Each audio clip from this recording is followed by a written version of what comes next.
Olá, boa tarde, bom dia, boa noite, boa madrugada. Eu sou Edson Silva e esse é o nosso grupo de estudos de filosofia da moral e ética do Genefil. Estamos hoje aqui com a Daniela, com o Ronald, com o Radson, com o Jefferson. O Inácio estava na sala, mas saiu. Eu não sei o que aconteceu.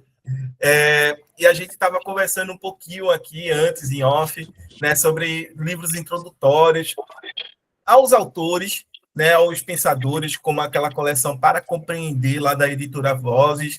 Tem outras coleções também no mesmo estilo, né, que é para você compreender, para compreender Platão, para compreender Aristóteles, para compreender Kant, Descartes, Hillman, e aí vai, né, Wittgenstein, e recomendo bastante, certo? Principalmente para pessoas que estão aí se interessando. Eu gostei muito do pensamento, por exemplo, de Kant, né? Então eu vou aqui querer me especializar, né? Me aprofundar aqui nesse pensamento. Dê uma olhada, tente comprar esse livro. Se não conseguir comprar, tente conseguir o PDF, dê uma lida, né? Porque vai, como posso dizer, vai lhe dar muita explicação introdutória, propedêutica, acerca das teorias, dos argumentos e principalmente dos problemas que esses autores estão ali interessados a resolver. Né? Geralmente, as teorias filosóficas elas são respostas a problemas que esses autores tomam como sendo algo fundamental, tá, gente? Então, parem para dar uma olhadinha. E aí, aqueles que querem, né? Não, eu quero dar uma olhada em uma área metafísica, eu quero dar uma olhada em epistemologia, em filosofia da moral ética, filosofia do direito, né? Filosofia da ciência. Tem uma outra coleção que é Conceitos Chaves, né? Muito boa essa coleção. Uh, ela é de uma editora que eu esqueci o nome agora, meu Deus, mas é uma editora bem boa, certo? E ela traz uma abordagem da filosofia a partir de problemas, certo? É a editora Penso, o nome da editora, Penso, né? Acabei de ver aqui. E aí é bem interessante, porque você agora não vai ver um autor em específico, você vai ver uma gama de autores, certo? Que estão ali tratando sobre determinado problema de ética, determinado problema de ontologia, determinado problema de filosofia da moral, né? De epistemologia, e aí vai. Então, é uma outra forma de a gente abordar os problemas filosóficos, né? Abordar a filosofia.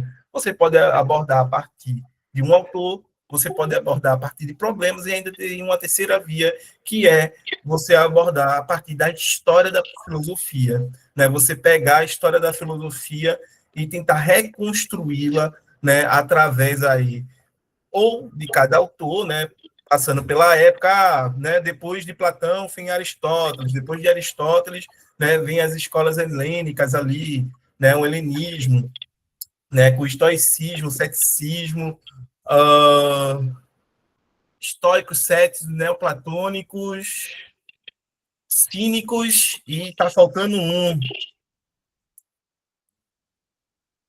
Não me vem à mente agora, está faltando um, que são 5 nessas escolas ali, né, helenísticas. Então, isso daí é o quê? É reconstruir a história da filosofia a partir de momentos históricos, entendeu? Outros autores já vão para um viés, né, de dizer, não, ó, tem problemas aí, esses caras estão tratando de problemas o tempo todo, né, é, e a gente pode, como é que se diz, abordar a partir de problemas. A gente olha para a discussão, entende a discussão a partir, né, desses problemas e vê que, por exemplo, quando Aristóteles ele tenta responder ali o problema de como conhecer as coisas, se tudo está se transformando, se tudo está se modificando, ele vai produzir um par conceitual que é o atipotência, né? E aí a gente sabe que, por exemplo, as coisas estão mudando, mas sabe que elas têm uma regra, ela tem uma finalidade, ela tem um princípio que atua sobre essa mudança. E para Aristóteles, esse princípio é exatamente o princípio do ato e da potência, certo? E é por isso que a gente, por exemplo, sabe que toda semente, né, ou uma semente, ela tem como potencialidade de se tornar uma árvore, né? Toda criança, ela tem a potencialidade de se tornar um adulto, né? E isso resolve o problema do movimento, o problema este que Platão tentou tratar e que começa lá, né, numa dicotomia entre Parmênides e Heráclito, né, onde Parmênides diz que o ser é imóvel, o ser é perfeito, né, e que todo movimento é como se fosse uma ilusão, e Heráclito vai dizer que não, que na verdade a realidade é como se fosse um rio, que é impossível a gente entrar nesse rio por duas vezes, uma vez que o rio, as águas do rio já passaram, já mudaram, né? E eu também já mudei, então não tem como a gente entrar no rio duas vezes. Em outras palavras, não existe duas experiências, não existe dois momentos iguais, né? Na nossa vida, na nossa realidade.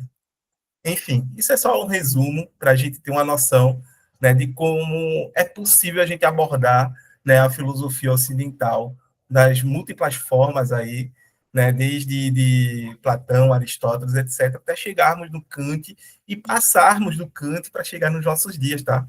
Se faz filosofia hoje, agora, né? E isso é o interessante da coisa também, certo?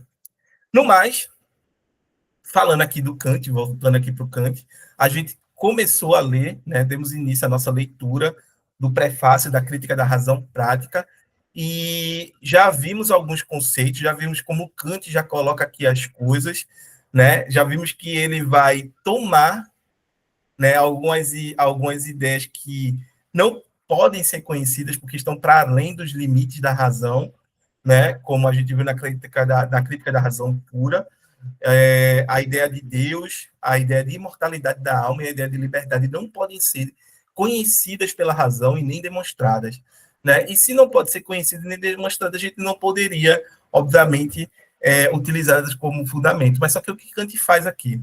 Ele não pode, para ele é imprescindível pensar moralidade sem liberdade, né? Então ele faz o quê? Ele postula que a gente é livre, né? Eu vou postular aqui. É como se ele dissesse, olha, se a gente é livre, então, né, a moralidade é dessa e dessa e dessa forma.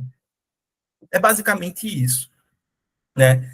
Mas aí, mais uma vez, eu tenho que sempre lembrar a vocês que liberdade para Kant não significa fazer tudo o que você quer. Liberdade para Kant significa que você, né, tem a capacidade de agir até contra seus próprios desejos. Porque se você, né, sempre faz tudo o que quer, tudo o que deseja, você não é outra coisa senão escravo dos seus desejos. Você não é diferente, né, com todo o perdão da palavra aí, de um animal de pasto, ok?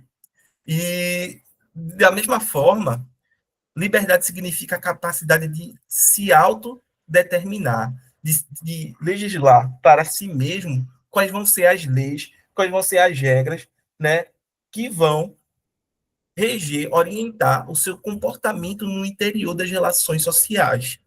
Então, notem que liberdade não é nem fazer tudo o que quer e nem tem a ausência de limites, mas pelo contrário, você estabelecer para si mesmo os próprios limites, estabelecer para si mesmo as próprias regras, né, que vão ali lhe orientar, que vão conduzir, certo?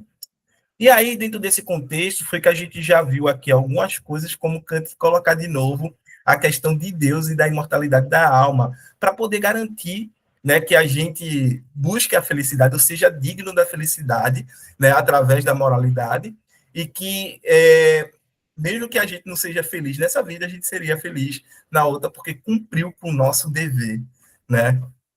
É bem complicado isso daí, porque ele está flertando diretamente com os postulados, né, por assim dizer, da razão prática.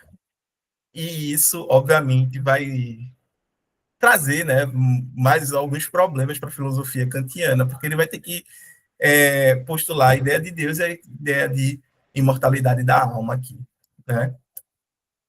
Bem, dito isso, né, eu fiz um breve resumo, porque a gente ainda está no prefácio, certo? Mas conforme a gente for lendo mais, eu vou me aprofundando mais também. E aí eu gostaria de saber se vocês querem fazer alguma questão, alguma observação, né? Algum comentário? Pode ficar à vontade aí, Radisson, Jefferson, Ronald e Daniela. Radisson? Eu fui ler novamente desde o início lá, né, que a gente leu na semana passada, para tentar entender mais.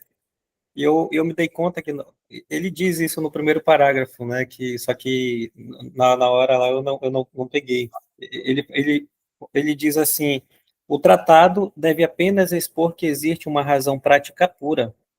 Ele vai expor que existe uma razão prática pura. E com esse propósito, critica a sua faculdade prática como um todo.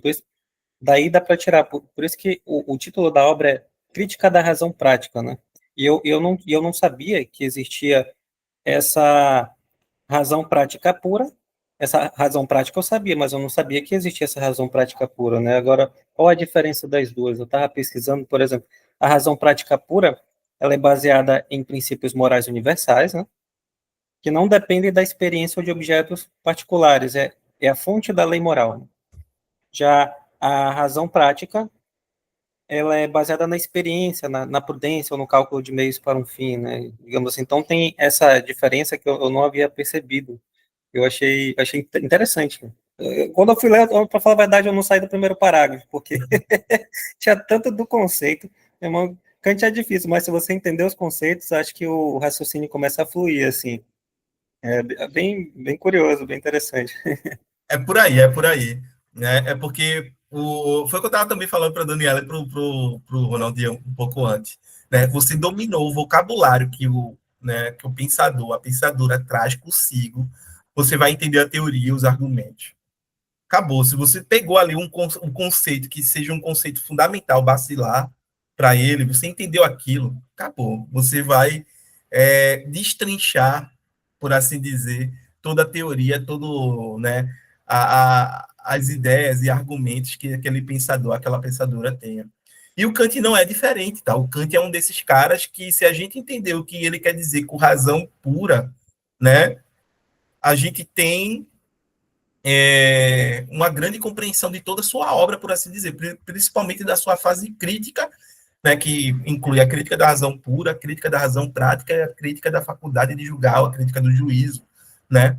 E é interessante porque quando a gente pensa em pura, o que, que ele está falando como puro, né?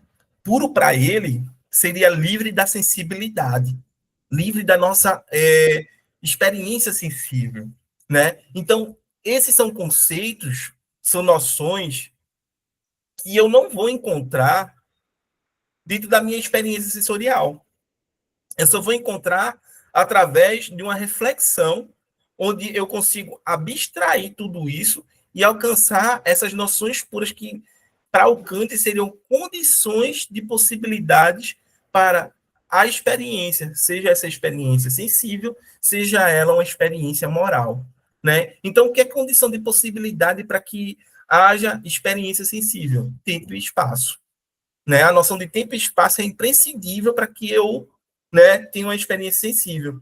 E a noção de liberdade, trazida por Kant, obviamente, nos termos kantianos, ela é imprescindível para que eu venha ter uma experiência moral.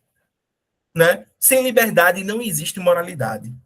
Esse é o ponto aqui para o Kant. Né? Mas aí é que está, essa liberdade ela está situada dentro da experiência, né, da experiência, não. Ela é condição de possibilidade para que essa experiência venha acontecer. Perfeito, Hudson? Pode falar. É, é, é, eu sabia da existência da razão pura, né? Da razão prática, mas além da razão pura, da razão prática, ainda tem a razão prática pura, né? É. Essa daí que foi novidade para mim. Então, Alguns. Pode falar, pode falar. então quer dizer que, com base no que você falou, a razão prática ela é apenas como foi que você falou? Para poder, ainda não é experiência, é apenas uma condição, uma possibilidade, né? Uma condição de possibilidade para poder via a questão da experiência, é isso? Isso. Né? Condição de possibilidade para qualquer experiência possível. Um bom que a gente observar, o Jefferson já fez uma observação aqui, né? A razão pura está para os racionalistas, tal qual, né? Enquanto a razão, no caso, prática está para os empiristas, mais ou menos, porque a gente está pensando que são diversas razões, né? Diversas faculdades da razão. E para o Kant ele vai dizer que só é uma faculdade da razão, só que ela está sendo aplicada sobre objetos diferentes.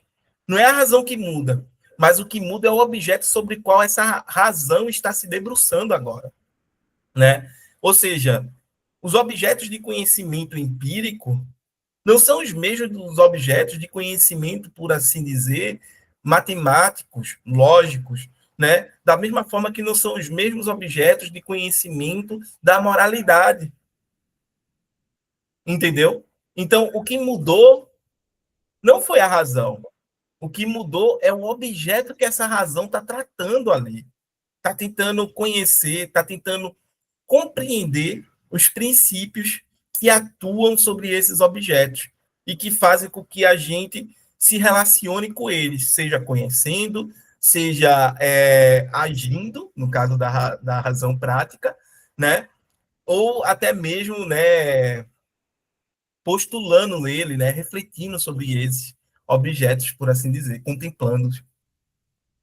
Perfeito?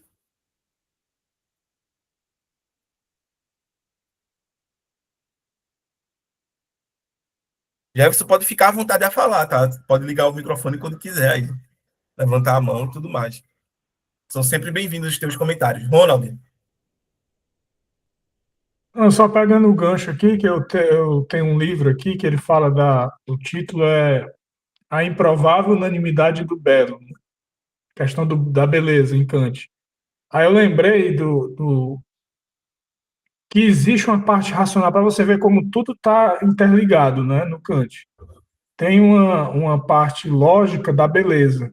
Quer dizer, você olha o belo, embora o tema da gente seja moral, seja outra coisa, mas a gente olha o belo e você percebe uma certa proporção, simetria, e por isso você acha aquilo belo, né?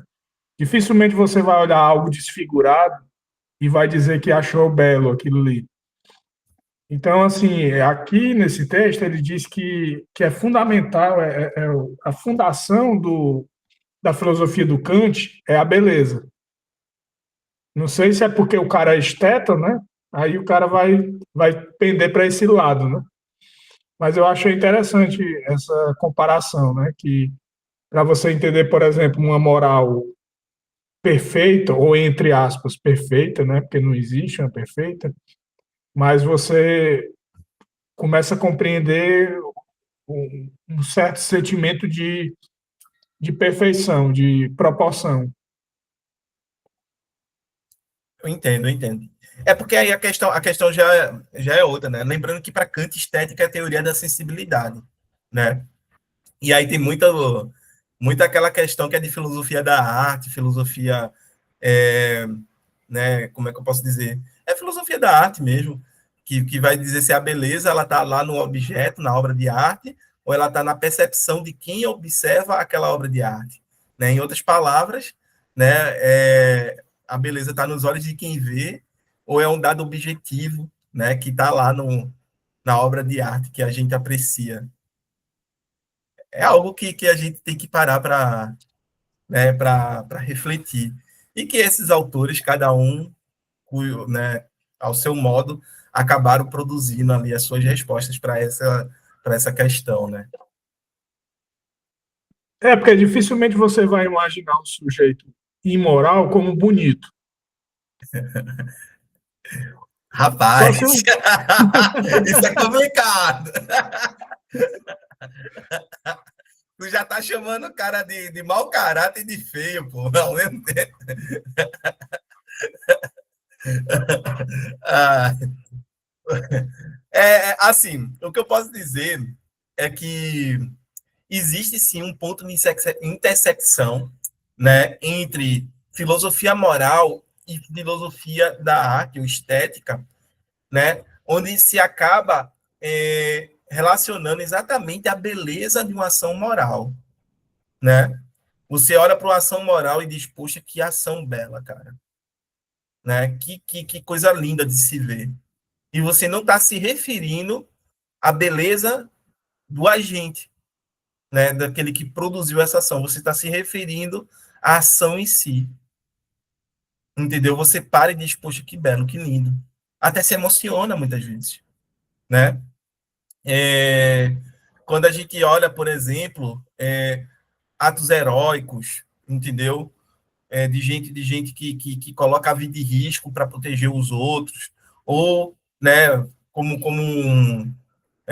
alguns padres, por exemplo, já fizeram, né, de confrontar o sistema, né, exemplo, Dom Helder Câmara, aqui em Recife, né, que ele é o cara que sai daqui no meio da ditadura para denunciar que tinha ditadura, né, e ele tem aquela frase né, que ecoa para a gente até hoje, quer dizer que quando ele alimentava os pobres, ele era chamado de santo, mas quando ele perguntava por que havia pobreza, ele era chamado de comunista, né?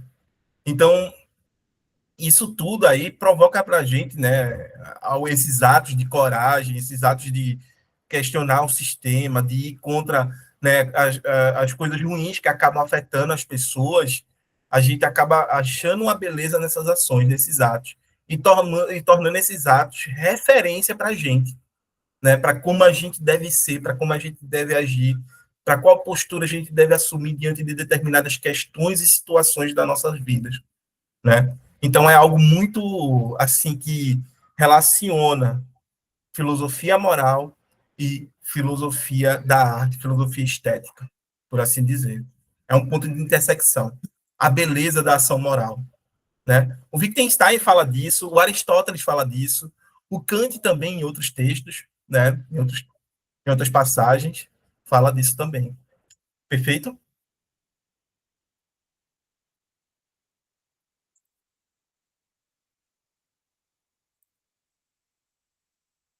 Jefferson pode ficar à vontade, meu amigo. Eu só queria adicionar um ponto do que você comentou, Edson, que você comentou do Dom Helder Câmara, e saiu semana passada uma encíclica, a primeira encíclica do Papa Leão XIV, chamada de Lex Ite, que coloca o pobre como centro da igreja e que muitas das vezes nessa encíclica ela fala de que a gente precisa questionar e impedir sistemas que gerem cada vez mais desigualdades sociais. Mas eu estou colocando aqui mais como uma curiosidade, pessoal, porque obviamente eu sei que não são, provavelmente não são todos aqui católicos, e o nosso foco não é discutir tanto assim religião, mas uma curiosidade para todos quem tiver mais interesse ler sobre essa encíclica de Lex Ite. Obrigado, Jefferson. Valeu aí pelo comentário. Eu acho que, dado isso, a gente pode, né, iniciar aqui a nossa leitura do dia de hoje, dando uma olhada aqui no que o Kant nos propõe, nos coloca aqui, né? Bem, vamos lá. Retomando, certo? A gente parou aqui no prefácio, nessa parte aqui, né? Contudo, enquanto esses pensamentos ainda se sustentarem, duvido que se possa encontrar expressões que lhes sejam adequadas e, todavia, mais correntes, né? O Kant está dizendo aqui que tem muita gente que questionou ele lá quando ele escreveu a Fundamentação da Metafísica dos Costumes, né? E que acusaram ele de tudo, de dizer que aquilo dali não é um sistema novo, né? Que traz conceitos, noções vazias ou puramente formalísticas, enquanto Kant está defendendo o contrário aqui e pretende demonstrar isso ao decorrer dessa obra, né, da Crítica da Razão Pura. Então, iniciando aqui, dessa maneira, então, os princípios a priori dessas duas faculdades do ânimo, a faculdade de conhecer e a faculdade de desejar, estariam de agora em diante descobertos e determinados segundo as condições, a extensão e os limites de seu uso, estabelecendo-se, com isso, o fundamento seguro para uma filosofia sistemática, tanto teórica quanto prática, enquanto ciência, né? Esse parágrafo aqui ele já deixa claro, né? Aqui, ó, essas duas faculdades do ânimo, a faculdade de conhecer e a faculdade de desejar, estariam agora, de agora em diante, descobertos, né, e determinados segundo as condições, a extensão e os limites do seu uso, estabelecendo com isso, né, o fundamento seguro para uma filosofia sistemática, tanto teórica quanto prática, enquanto ciência. Certamente, porém, nada pior poderia acontecer a esses trabalhos do que se alguém fizesse a inesperada descoberta de que não existe e nem poderia existir nenhum conhecimento a priori. Mas, quanto a isso, não há nenhum perigo. Seria como se alguém quisesse provar pela razão que não existe nenhuma razão, pois só afirmamos conhecer algo pela razão quando estamos conscientes de que nós também teríamos podido conhecê-lo, mesmo se não tivesse se apresentado dessa maneira para nós na experiência. Por conseguinte, conhecimento racional e conhecimento a priori são um e o mesmo. É uma contradição flagrante pretender extrair de uma proposição da experiência a necessidade. Exo punicis é quanto. Aqui temos um latim aqui, a quanto, a quam. Deixa eu ver o que diz. Kant se refere aqui a Plautus, tira água de pedra pumes. Ok. Né? E com esta pretender também conferir a um juízo verdadeiro, universalidade, sem a qual não há raciocínio algum, e, por conseguinte, nenhuma inferência por analogia, que, por sua universalidade e, ao mesmo tempo, presumida, a necessidade objetiva e que, portanto, sempre as pressupõe. Introduzir subrepeticiamente a necessidade subjetiva, isto é, o hábito no lugar da necessidade objetiva que se encontra apenas em juízos a priori. Significa negar a razão, a capacidade de julgar sobre o objeto, isto é, de conhecer esse objeto e que lhe pertence. O que significa, por exemplo, que com relação a algo que frequentemente se segue de certo estado precedente, não é permitido dizer que se possa inferir aquele a partir deste, pois isso significaria necessidade objetiva e o conceito de uma ligação a priori. Mas é apenas permitido esperar casos semelhantes, de modo similar ao que ocorre com os animais, ou seja, significa recusar o conceito de causa como sendo, no fundo, falso, um mero engano do pensamento. Caso quiséssemos remediar essa falta de validade objetiva e a decorrente falta de validade universal, afirmando que não se vê nenhum fundamento para atribuir um outro modo de representação aos outros seres racionais, se isso resultasse em uma inferência válida, nossa ignorância serviria mais para a ampliação do nosso conhecimento do que toda reflexão poderia fazê-lo. Com efeito, só porque não conhecemos outros seres racionais, além do homem, teríamos o direito de admiti-los como constituídos de maneira como nós nos conhecemos, isto é, nós os conhecemos efetivamente. Afirma aqui não apenas que a universalidade do assentimento nos prova a validade objetiva de um juízo, isto é, a sua validade enquanto conhecimento, mas que, mesmo se essa universalidade se encontrasse por acaso, isso certamente não poderia oferecer uma prova de acordo com o objeto. Pelo contrário, somente a validade objetiva constitui o fundamento de uma concordância necessária e universal. Hume se situaria perfeitamente nesse sistema do empirismo universal, com base em princípios, pois, como se sabe, ele queria unicamente que, no lugar de todo o significado objetivo da necessidade no conceito de causa, fosse admitido um significado meramente subjetivo, a saber, o hábito. Para negar a razão, todo juízo sobre Deus, liberdade e imortalidade, e ele sabia muito bem como extrair, sendo concedidos apenas os princípios, as conclusões a partir deles, com toda precisão lógica. Mas, mesmo Hume, não tornou o empirismo tão universal, a ponto de incluir nele também a matemática. Ele considerava as proposições desta como analíticas, e caso isso fosse verdade, elas seriam também, de fato, apodídicas. Embora não se possa, a partir disso, tirar conclusões sobre uma faculdade da razão de proferir juízos apodíticos também na filosofia, a saber, juízos que seriam sintéticos, como as proposições de causalidade. No entanto, se o empirismo dos princípios fosse admitido como universal, então também a matemática estaria incluída nele. Nossa, faltam 2 parágrafos, eu vou terminar e aí a gente comenta aqui. Mas ele já falou um pouquinho do Hume, né? E tem uma discussão aqui bem interessante que a gente vai reconstruir, ou tentar reconstruir aqui. Agora, se a matemática entra em conflito com a razão, que permite apenas princípios empíricos, como ocorre inevitavelmente na antinomia em que a matemática prova de maneira irrefutável a divisibilidade infinita do espaço e o empirismo não pode concedê-la, então, a maior evidência possível da demonstração está em manifesta contradição com as supostas conclusões tiradas a partir de princípios da experiência. E nesse caso temos de perguntar como o cego de Chalcedon, dois pontos. O que me engana, a visão ou o tato? Deixa eu só ver essa nota aqui.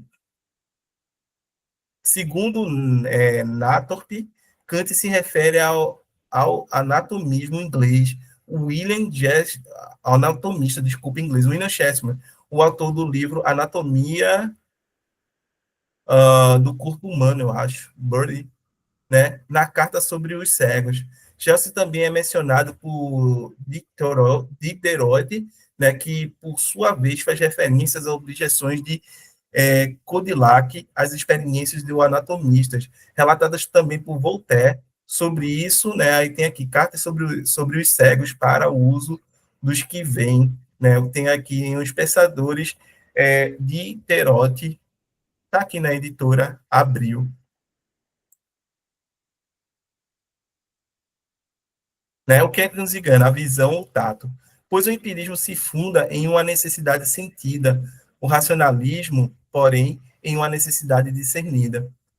E assim, o empirismo universal manifesta-se como o ceticismo genuíno, atribuído falsamente a Hume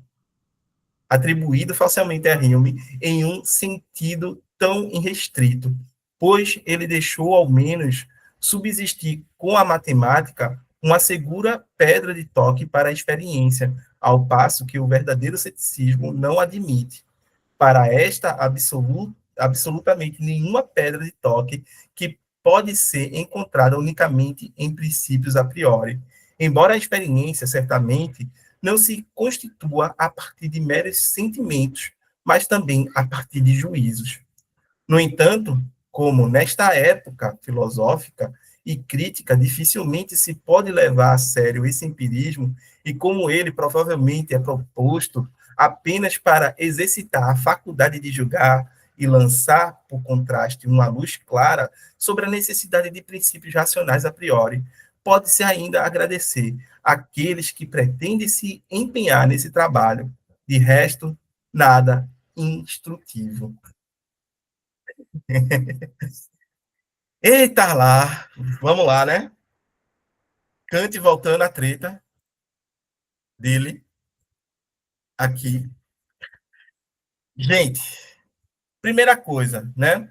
Dessa maneira, então, os princípios a priori dessas duas faculdades do ânimo, a faculdade de conhecer e a faculdade de desejar, estariam de agora em diante descobertos, né, em determinadas segundas condições e extensões, né, as condições, a extensão e os limites do seu uso, estabelecendo com isso um fundamento seguro para uma filosofia sistemática, tanto teórica quanto prática, enquanto ciência.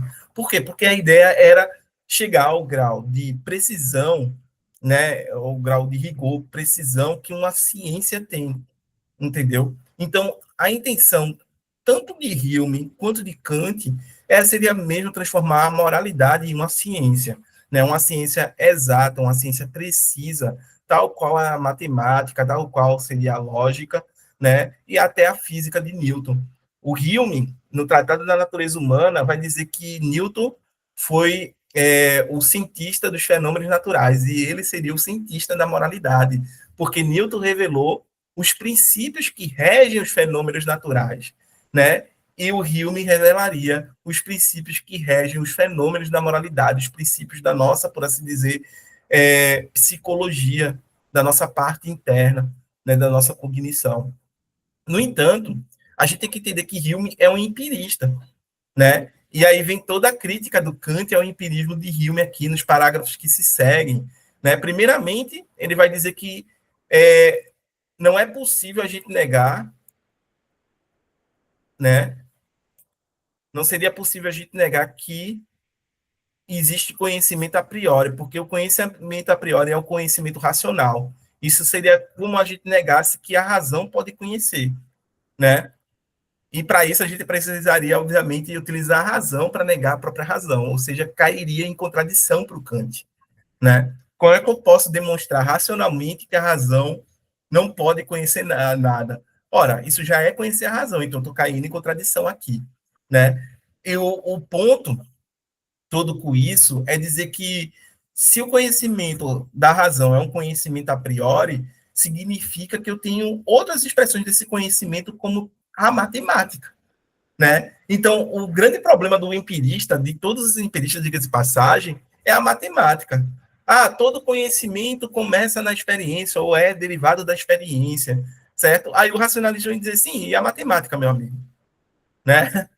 Leibniz, Descartes vão dizer, não, e a matemática? Perfeito, todo conhecimento vem da experiência, é a matemática. De onde tu já viu um número atravessando a rua? Né? Tu já viu o teorema de Pitágoras na fila do pão? Não viu, cara. Não viu. Sabe por que não viu? Porque ele é algo abstrato, é algo que a gente não consegue aprender com os nossos sentidos. A gente aprende através do exercício do nosso intelecto, isto é, através do exercício da nossa racionalidade. Entendeu? Então, é esse o ponto aqui, né? Que é uma discussão entre racionalistas e empiristas, no qual Kant está tomando um posicionamento, dizendo que existe, né, alguns princípios que são condição de possibilidade para que a gente tenha conhecimento empírico, né? E esse conhecimento, né, que é condição de possibilidade, é o que a gente chama de conhecimento a priori, é o conhecimento racional. É a priori por quê? Porque antecede, né, acaba antecedendo esse conhecimento empírico, né? Bem, isso aqui só é o primeiro ponto, né, que eu estou reconstruindo aqui.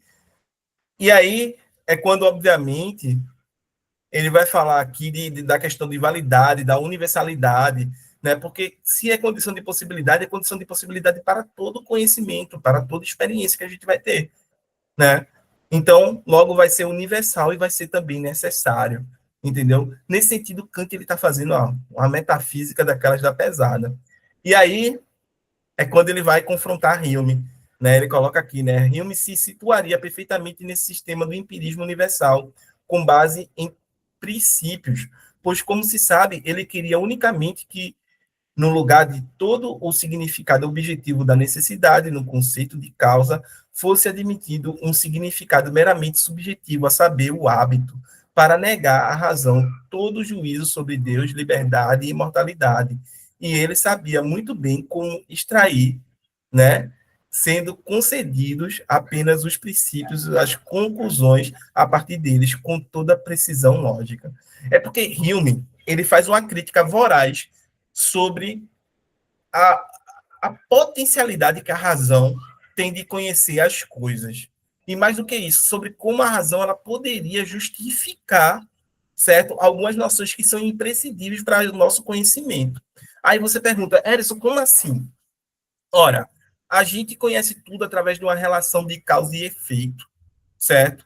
Tudo na nossa experiência parece presidir ou parece subentender, né? Pressupor que existe uma relação de causa e efeito que é intrínseca, isto é, que é necessária, né? Se eu coloco uma chaleira no fogo, o que é que eu espero que aconteça? Que o fogo aqueça a chaleira e, obviamente, o líquido que está dentro dessa chaleira, seja chá, seja café, seja simplesmente água, entendeu? Então, tem uma relação de causa e efeito entre o calor produzido pelo fogo e o aquecimento desse líquido que está dentro da chaleira. Eu presumo isso, eu acabo pressupondo essa relação de causa e efeito, de tal forma que toda vez que eu coloco a chaleira, eu espere que isso venha acontecer. O que é que Hume vai dizer?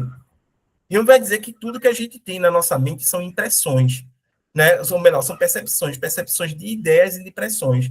E isso se dá através de uma sucessão. Ou seja, eu só tenho uma após da outra, uma após da outra.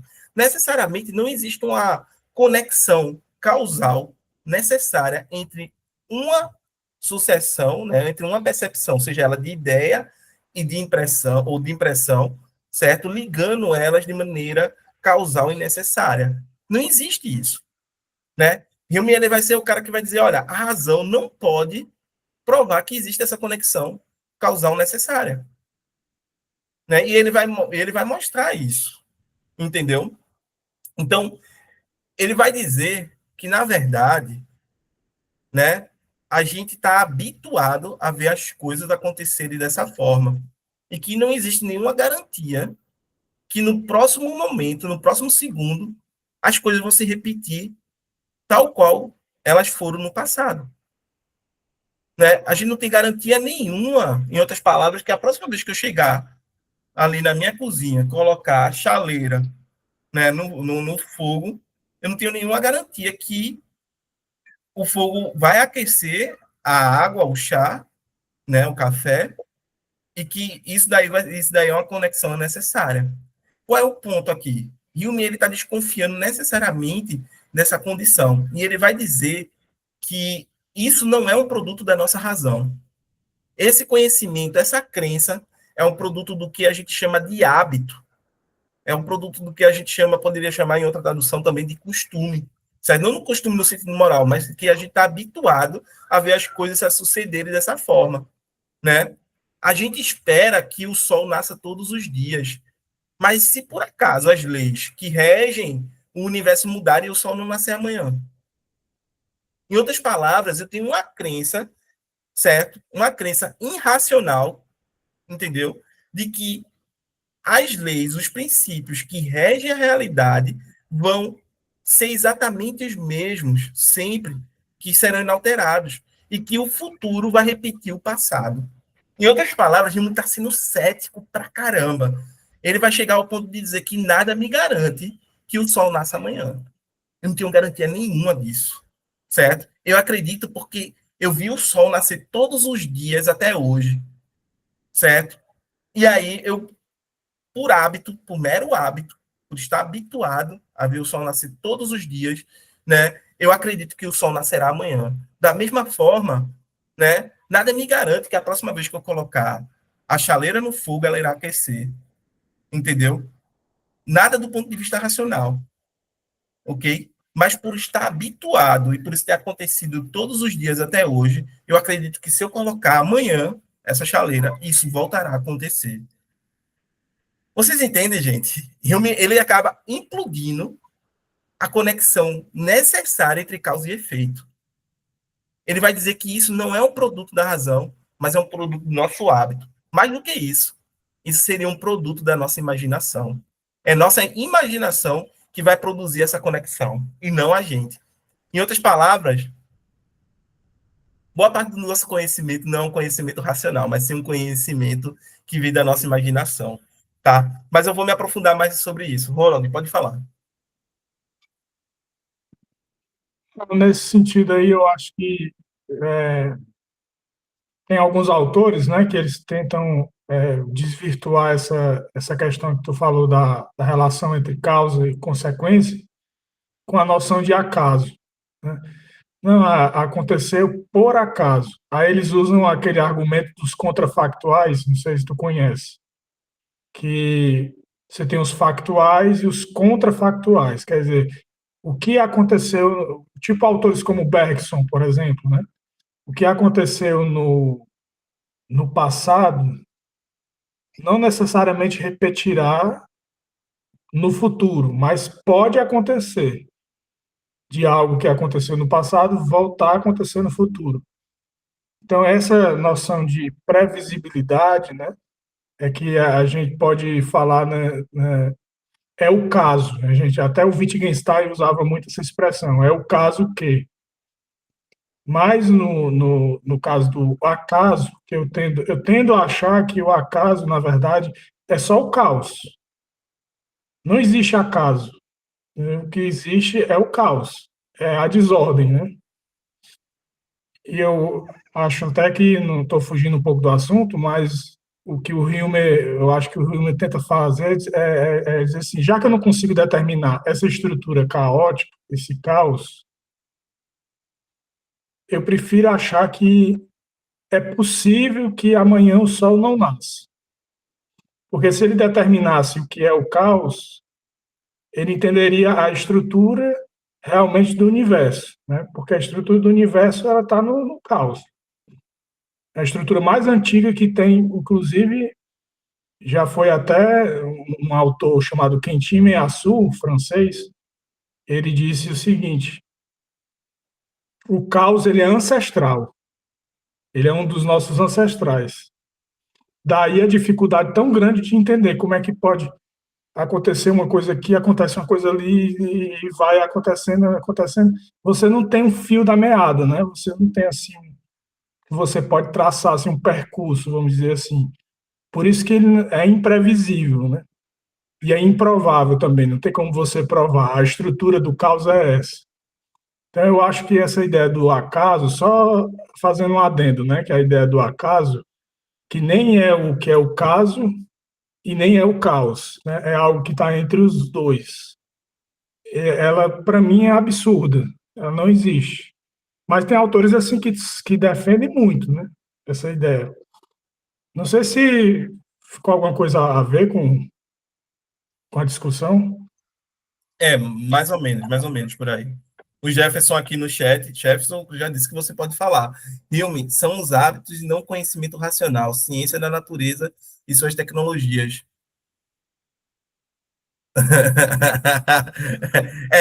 Mais ou menos por aí. Não, você não é. Bem, o ponto todo do Hume é que ele é cético. E o que é que o cético faz? Ele suspende o juízo, né? O cético, ele não é o cara que nega, porque se ele está negando, ele está sendo igualmente dogmático quanto aquele que afirma, entendeu? Por exemplo, eu tenho é só um exemplo, tá? Mas vamos dizer, o cara lá vai falar, né, que Deus existe. Aí o cara vai dizer que Deus não existe. O cético vai dizer que a gente não pode decidir essa questão, se Deus existe ou não existe. A razão humana é incapaz de produzir uma resposta, entendeu? Cabal para esse problema, né? E aí ele vai dizer que isso é questão de fé. Então, o que é que ele fez? Ele nem afirmou e nem negou a existência de Deus. Ele suspendeu o juízo. Entendeu? Ele disse que não é possível a gente decidir sobre isso de um ponto de vista racional. Do mesma forma, ele vai falar sobre também a questão da casualidade, né? A gente acredita que a casualidade não porque é racionalmente demonstrável, mas sim porque, certo? Eu estou habituado a verem as coisas acontecerem na natureza, né? Dessa forma. Eu sei que depois do dia vem a noite e depois da noite vem o dia, certo?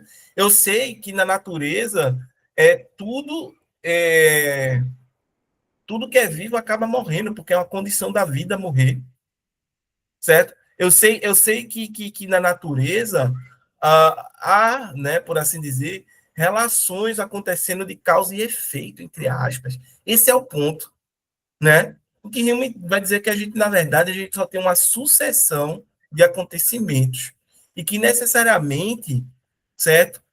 Uma causa, um efeito, não gera, uma causa não gera um efeito, certo? Necessariamente uma causa não vai gerar aquele efeito, entendeu? E é por isso que ele vai entrar naquela questão da probabilidade, né? Muita gente fala que o Hume é um cara probabilístico, né? Ele vai dizer que tem probabilidade como se fosse um jogo de bilhar, né? E etc. Né? Um jogo de sinuca, como a gente fala aqui popularmente. Então, é muito mais por aí. Mas o ponto todo é que, mesmo diante disso, o Hume ele não vai conseguir furar o bloqueio, a grande barreira dos racionalistas, né, e também de Kant, que é a matemática. Mesmo com essa crítica voraz ao conhecimento, né, aos limites do conhecimento da razão, né, aos poderes que a razão tem de conhecer os objetos, por assim dizer, ele não consegue furar o bloqueio da matemática. A matemática continua sendo um problemaço. E a resposta dele é dizer que não, a matemática é analítica. A matemática, ela só fala sobre as próprias definições. Ela é tautológica, ela é redundante, por assim dizer. Só que aí é que tá, né? Esse é o ponto fraco. E onde é que Kant vai atacar? Onde é que os racionalistas vão atacar Hume? Exatamente no ponto fraco dele. Né? Opa, a matemática, mas como é que eu vou derivar aqui os princípios matemáticos da experiência? Né? Como é que eu vou derivar aqui os princípios, por exemplo, como o teorema de Pitágoras? Né? Como é que eu vou derivar aqui, né, a Bhaskara e tudo mais, todas aquelas equações lá, né, complexas e aqueles princípios que atuam para a gente resolver esses problemas complexos matemáticos, né? De onde vem? A gente encontra na experiência, é o que eu estava falando, né? Você nunca vai ver na fila do pão, entendeu? A fórmula lá, né, os princípios matemáticos. Por quê? Porque eles não são empíricos. E é essa a jogada para o Hume, entendeu? Ok, Hilme, você pode ficar aí com seus dados sensíveis, dizer que a razão não tem o poder de conhecer aqui esses princípios que estão por trás. Perfeito, é teu. Mas a matemática a gente tem, a matemática é nossa. Em outras palavras, o racionalista diz: se é nossa, eu posso fazer muita coisa que é um conhecimento a priori, é um conhecimento que é universal, é um conhecimento que é necessário, e com isso se constrói muita coisa. Entendeu? Esse é o grande ponto. O ceticismo de Hume, né, ele é um ceticismo que a gente chama de ceticismo moderado. Ele não é um pirro. Ele não é né, ele não é um cara que vai dizer que vai negar a possibilidade de tudo, né? Mas é o cara que ele vai suspender o juízo, entendeu? E aí é quando coloca aqui, ó. Agora, se a matemática entra em conflito com a razão, que permite apenas princípios empíricos, como ocorre inevitavelmente na antinomia, em que a matemática prova de maneira irrefutável a divisibilidade infinita do espaço, e o empirismo não pode concedê-la, então a maior evidência possível da demonstração está em manifesta contradição com as supostas conclusões tiradas a partir do princípio da experiência. E, nesse caso, temos de perguntar, como o cego de Chalcedon, né? O que me engana, a visão ou o tato? Então, é a mesma estratégia lá, né? E aí, o que é que está enganando agora? Entendeu? Porque a matemática está aí, está posta, funciona. Né? Como é que vai fazer para negar isso, Rino? Como é que vai fazer para negar isso? Como é que vai fazer para suspender o juízo diante desses fatos? Ronald. Ontem, aliás, essa semana eu estava refletindo sobre a questão do zero na matemática, né? Aí eu cheguei à conclusão, quer dizer, eu cheguei não, porque outros matemáticos já chegaram e nem matemático eu sou. Então, então eu cheguei assim à ideia de que se existem vários sistemas de números, por exemplo, o sistema dos números naturais, dos racionais, dos reais, então existem infinitos zeros, entendeu? Que cabe dentro de cada sistema desse. Aí eu fui levar para uma amiga minha que estuda matemática, ela disse assim, oxe, então quer dizer que cada número é diferente, então. Por que é só o zero que é especial? Um dos números naturais é um, dos números reais é outro, e etc. Aí eu vi aqui a divisibilidade infinita do espaço, né, e lembrei disso, associei com isso, né, porque provavelmente ele deve ter alguma ferramenta matemática que ele usou para colocar essa divisibilidade infinita. Por que os espaços são infinitos, né? Que ele já está fazendo, é como se ele tivesse uma espécie de prova aí do infinito, né? Implícito aí no texto. Exatamente, mas é por aí, porque eu poderia dividir infinitamente um espaço, certo? Sempre que houvesse ali um pedacinho, eu poderia dividir. Aí, pedacinho menor, divido de novo. O menor, de novo, e vai, entendeu? É aquela coisa, a gente dividiu o átomo, agora a gente já está dividindo, sei lá, elétrons, prótons, entendeu? A gente já chegou na partícula de Deus, né, que já não é, né, que seria a nanopartícula. Então a gente vai dividindo a matéria e parece que a gente pode dividir infinitamente, né? É o que parece. Não só a matéria, né? Mas eu estou dizendo no caso do espaço também, entendeu? Então é bem interessante isso, né?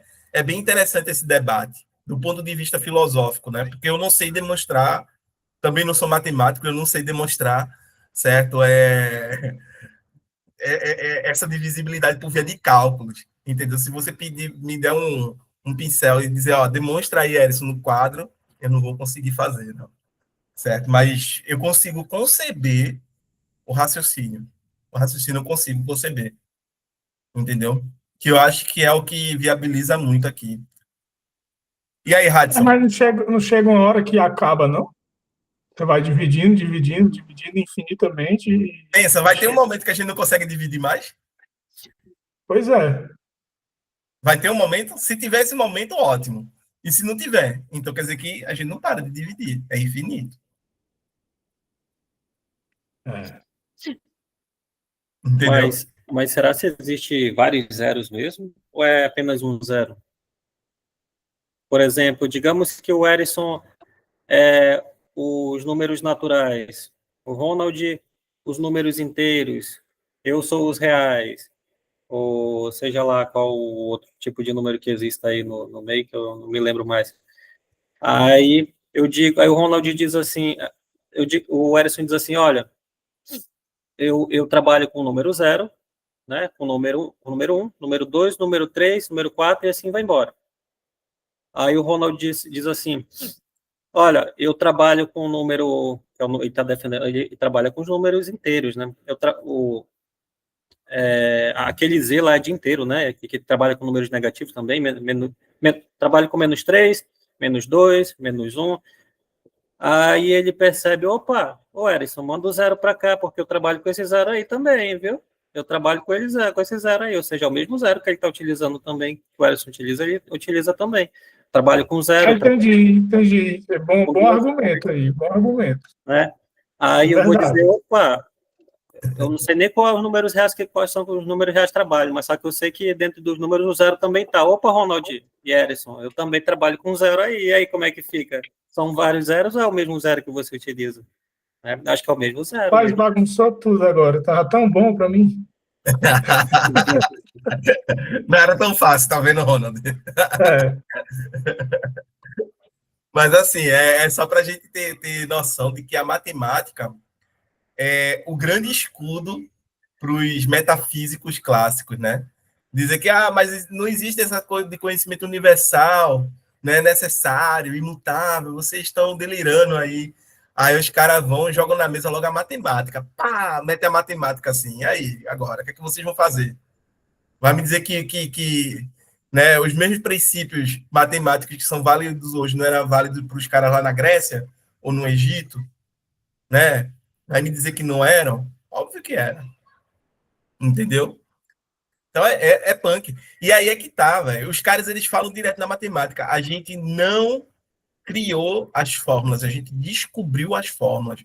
Como se as fórmulas matemáticas, os princípios da matemática, os axiomas, como você queira chamar, fossem uma realidade em si. Que está lá, só basta a gente ir descobrir essa realidade. Como ela se fosse uma realidade, certo? Que existe independentemente dessa realidade sensível que os nossos sentidos nos proporcionam experimentar. Entendeu? Então é bem complicada essa discussão nesse sentido, porque quanto mais a gente aprofunda, a gente vê que parece que os caras têm alguma razão diante disso, né? E que os empiristas eles estão em maus lençóis, por assim dizer, né?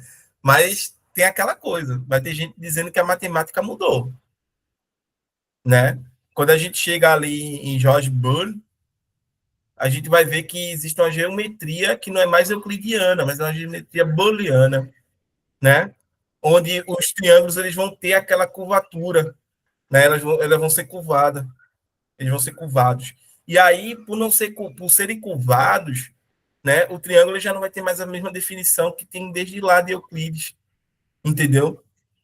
Que é um polígono de 3 lados, né, cuja soma dos seus ângulos internos é igual a 180 graus. Ele pode estar em mais ou menos de 180 graus por conta da curvatura dos triângulos.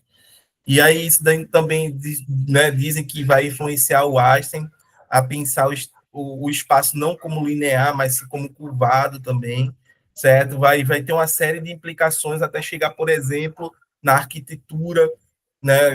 A gente tem como exemplo aqui no nosso país o Oscar Niemeyer, que faz, né, aqueles arcos, né, os edifícios deles todo curvado, todo cheio de curvas ali e tudo mais, é tudo dentro desse princípio geométrico, da geometria booleana, já não é mais uma geometria euclidiana, entendeu?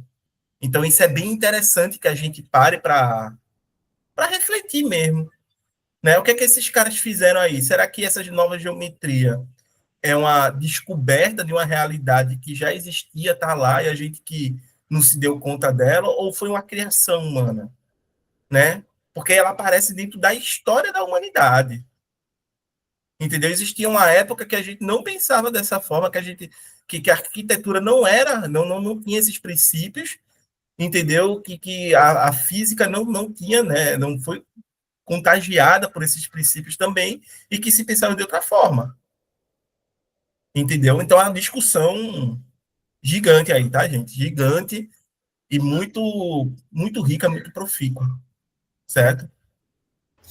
Eu, eu penso que a matemática é uma criação humana mesmo, né? Assim, eu não sei muito sobre o assunto, mas eu penso que seja uma criação humana. Por exemplo, que foi desenvolvida desde os tempos antigos, né? Os babilônicos, os egípcios, os sumérios, ou seja lá quem desenvolve, né? Eles utilizavam na hora da contagem ou uma pedrinha, né? Ter uma pedrinha aqui que representa a minha produção desse mês, né? A minha colheita, digamos assim, ou a quantidade de ovelhas que eu tenho no meu pasto, no meu campo, ou de bois, vacas, enfim. Então, eu vou contar por meio dessa pedrinha aqui. Aí tem essa, eu tenho 10 ovelhas, então são 10 pedrinhas. Aí, com o tempo, foram desenvolvendo mais, né? A questão da matemática, a soma, a subtração. Opa, o lobo pegou 3 ovelhas minhas, então eu vou tirar essas 3 pedrinhas aqui. Então, eu fiquei com sete ovelhas, né? A multiplicação, aí foram desenvolvendo, né? Só que essas operações básicas da matemática que a gente conhece hoje, com a questão da como posso dizer, da abstração, da mente, né?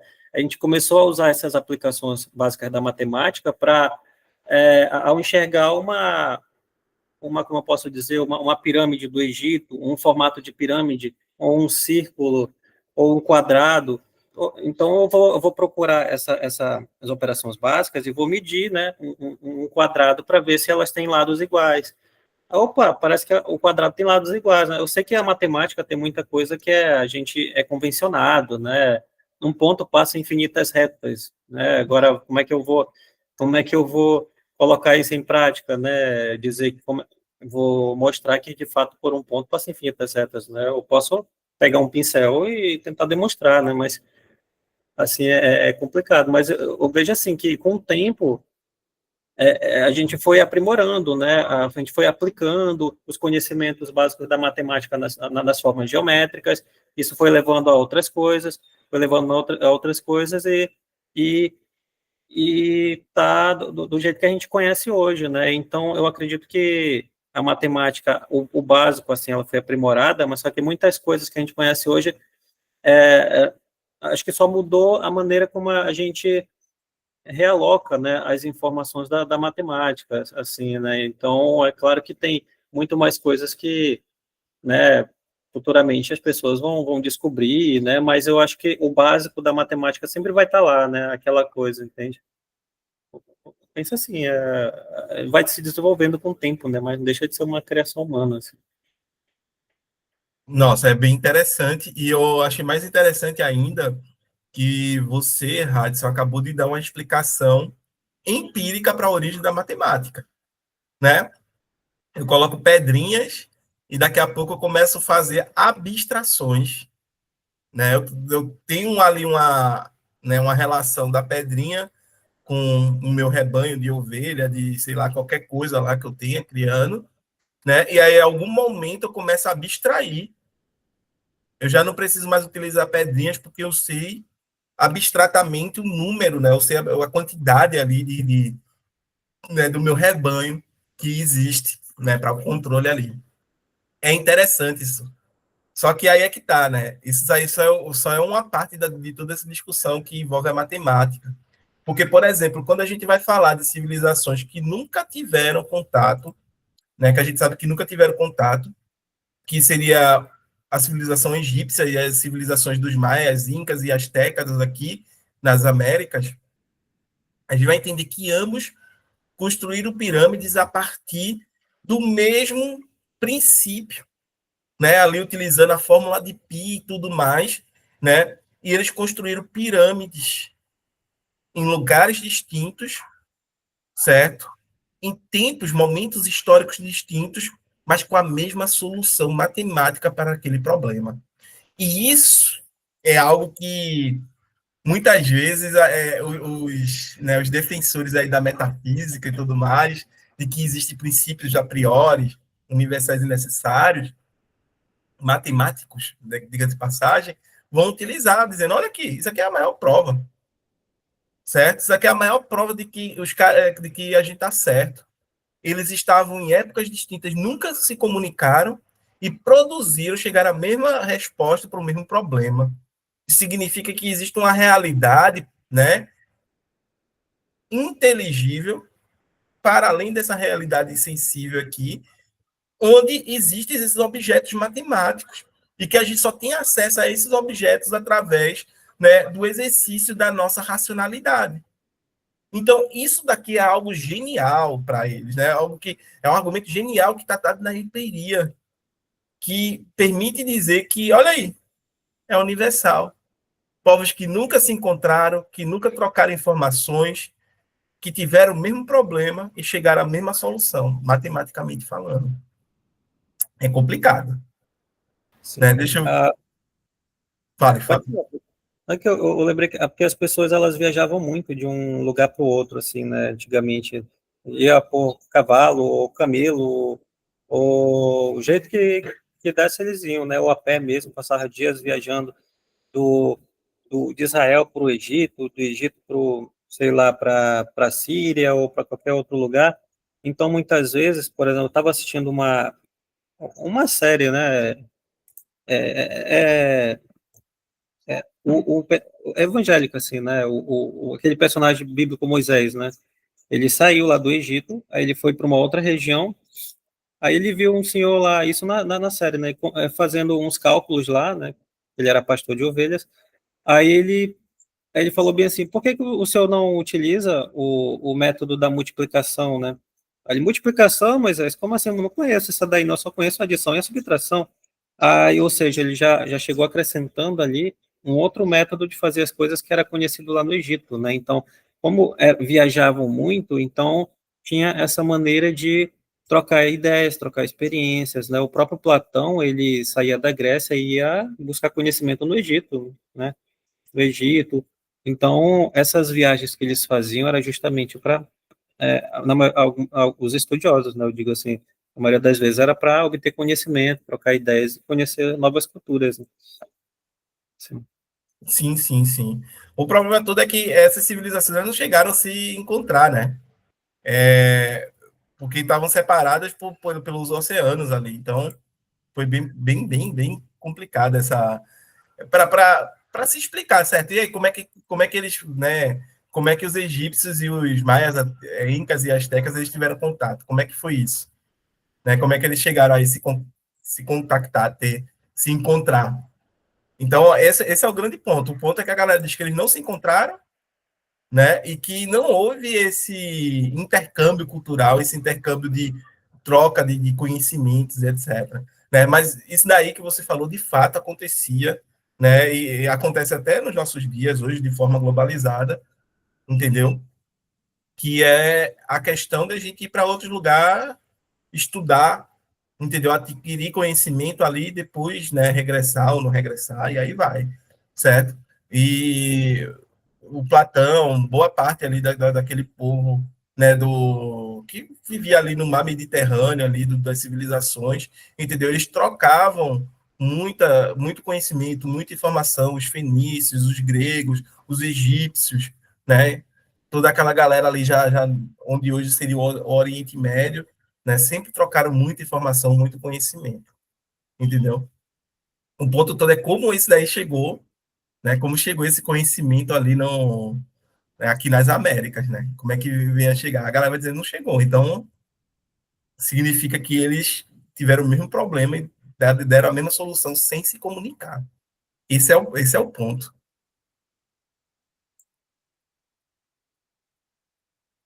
E aí, o que é que tu me diz, Jadson? Acho que, por exemplo, pode até perguntar assim, como é que, por exemplo, coisas que foram inventadas lá no tempo dos egípcios, né, que eles eram bem desenvolvidos, assim, em questão de conhecimento, a matemática, a agricultura e tudo mais, né? Então, como é que coisas que foram inventadas naquele tempo, nos gregos, nos egípcios, chegaram até nós, né? Fórmula de Bhaskara, como é que isso chegou até nós quando a gente vai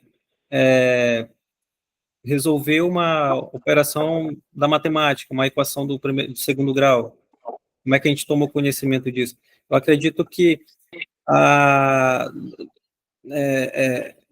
do, teve um período muito longo, assim, que nós, brasileiros, não conhecíamos a fórmula de Bhaskara, por exemplo. Então, as coisas elas foram acontecendo lentamente, entende? Então, lentamente, assim, não foi uma coisa que uma hora, opa, né? De repente apareceu aqui de onde é que veio, não. As coisas foram lentamente, foram acontecendo gradualmente, com as pessoas viajando, conhecendo, estudando. A gente já está no século XXI, né? Então, muita coisa aí aconteceu, desde, sei lá, mais de 2.500 anos atrás, que o pessoal já trabalhava com isso, que a gente, né, que a gente vê operações da matemática sendo utilizadas na criação de um controle remoto, né, na criação de um robô, na criação de uma inteligência artificial, que hoje isso daí Construir edifícios, né? Casas, edifícios lá no Japão, casas, entendeu? exatamente. No Japão, eles constroem aqueles prédios lá com mola, mano, com mola, porque quando o terremoto vai, o prédio só balança assim e diz, opa, só isso, né? Eu tô preparado aqui, viu? Ou seja, então, não foi assim de uma hora para outra, foi uma evolução muito lenta. Eu vejo assim, que foi uma coisa muito lenta, entende? Hoje que tá a facilidade, né, com a internet, com, com as redes sociais, a facilidade, a informação chega para a gente num piscar de olhos, mas antigamente não, as coisas foram muito lentas, foi tão lenta assim, mas não sei nem te dizer direito como é que foi, mas para mim foi bastante lento esse progresso que a gente conhece hoje em dia. É por aí, é por aí.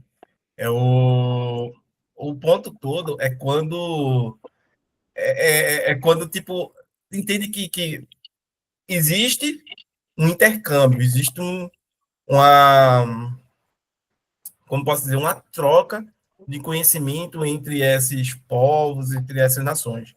Mas quando não há e eles chegam na mesma conclusão, é um negócio assim incrível. Eu acho assim um dos pontos mais intrigantes. Sim, sim, sim. Entendeu? Intrigantes, porque de fato é intrigante você para e peraí. Entendeu? Imagina, né, duas sociedades que viveram 20 mil anos separadas, entendeu? Se desenvolveram ali e que elas tiveram os mesmos problemas e chegaram às mesmas soluções, entendeu? Para Sim, questões de construções urbanas, né? Construir pirâmides, construir, como é que se diz? Estradas, fazer transposição de rio, tudo isso, né? Construir uma cidade, por assim dizer, construir E aí eles chegaram nas mesmas soluções através dos mesmos métodos teóricos, utilizando os mesmos axiomas, né? É quando você, por exemplo, em filosofia moral também acontece, tá? A regra de ouro, que diz que não faça com o outro aquilo que você não quer que faça consigo, se repete no budismo, se repete no. Eu esqueci o nome da religião chinesa, se repete na África, se repete em uma série de culturas que nunca tiveram assim a troca, o contato. E aí você pergunta como é que, do ponto de vista moral, né, eles obviamente só mudou a forma de expressar, de dizer, mas eles estão, né, semanticamente falando a mesma coisa. Não faça com o outro aquilo que você não quer que faça consigo.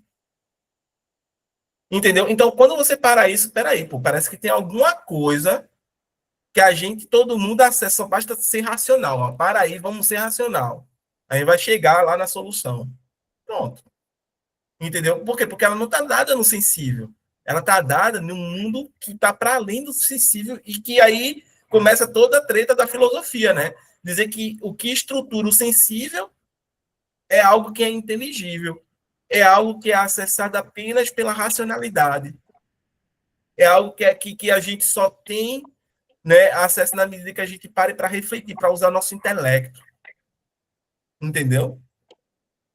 Isso é o... Mas no caso do Kant, seria o suprassensível, não? Seria, mas aí para o Kant, o que muda para o Kant é que ele vai dizer que isso é condição para a gente ter a experiência sensível. É condição de possibilidade. Sem esses princípios, a gente não teria a experiência sensível tal qual a gente já tem. Entendeu? É o que muda no Kant. Mas aí ele vai reestruturando e discutindo por toda a tradição da modernidade da época dele. Vai discutir... Essa questão que o Hudson colocou, que faz muito tempo, né? Como é que as coisas foram passadas de uma civilização para outra. Eu estava lembrando o quê? Que tem a Alexandria, né? A Biblioteca de Alexandria, que queimou, aí boa parte das informações Queimou, que não, queimaram. Queimou não, Ela não se auto-queimou, né? Foi safadeza. Queimaram.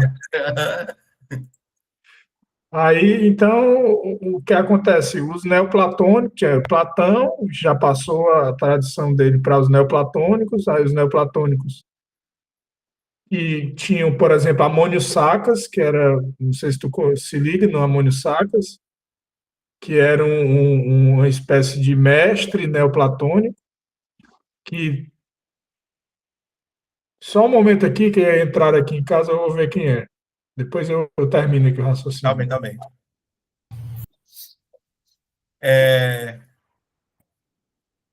E aí é que tá, né? É só para colocar. Radson, completa aí o teu raciocínio. Eu só ia dizer que por exemplo, Platão, na época de Platão ali, Platão não, de Homero, desde Homero ali, eles viam a justiça como vingança, retaliação, né? Isso era justiça para eles.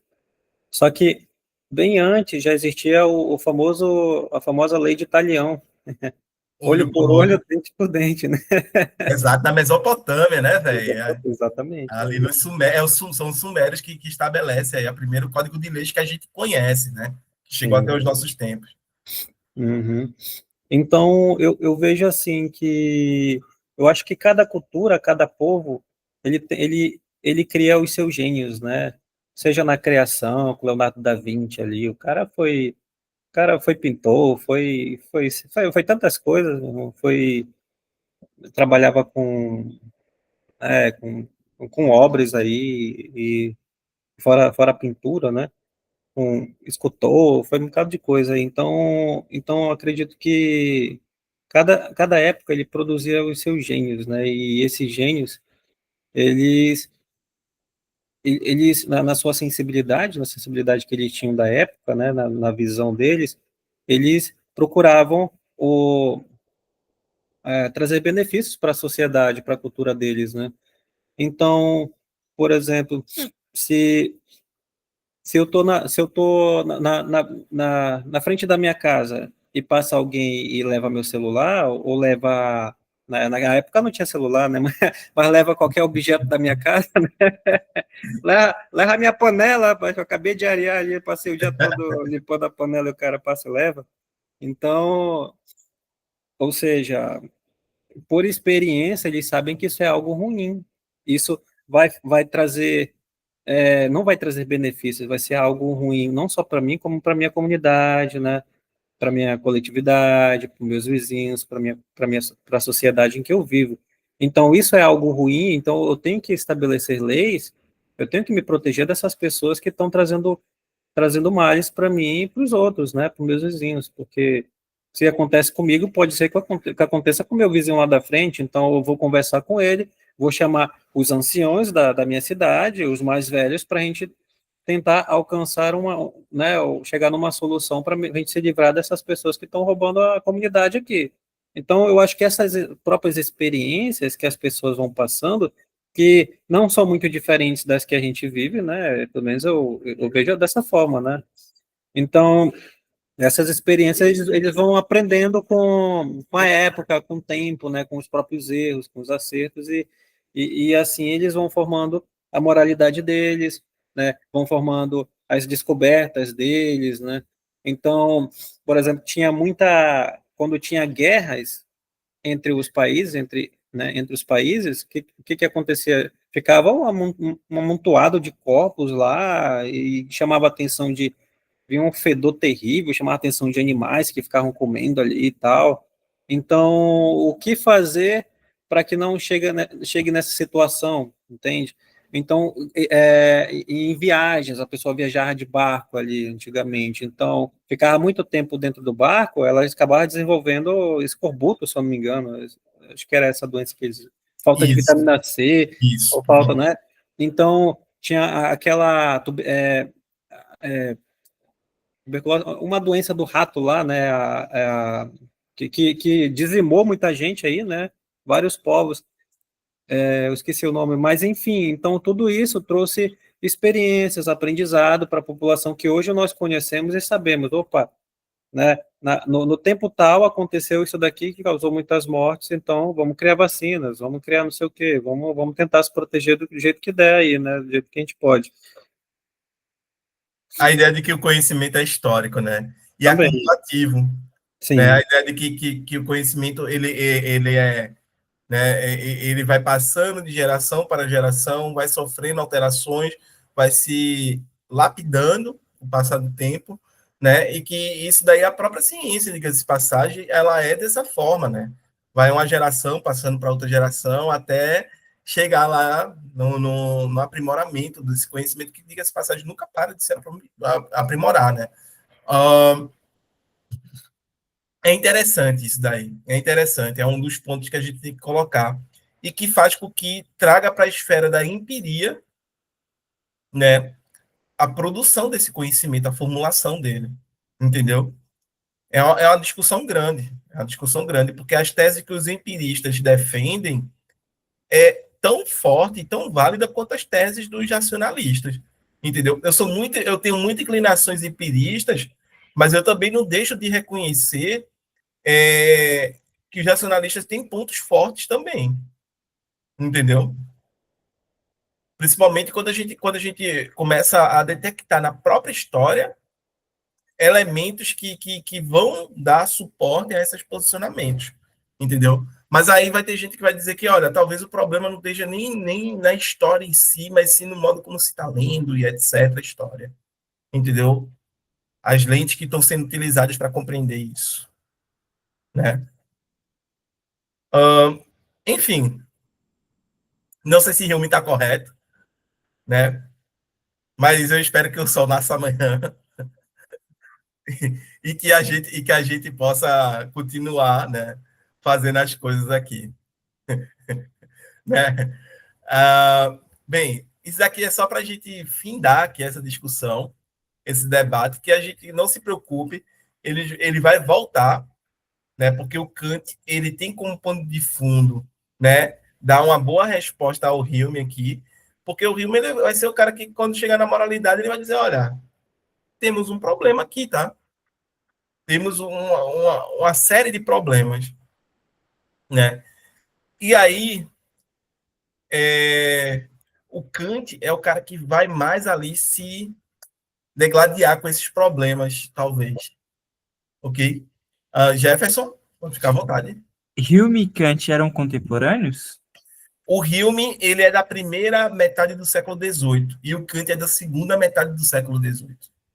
Né? O Hume é de 1720, 30 ali, entendeu? Ele vai escrever o tratado, a investigação, né, sobre os princípios do entendimento humano.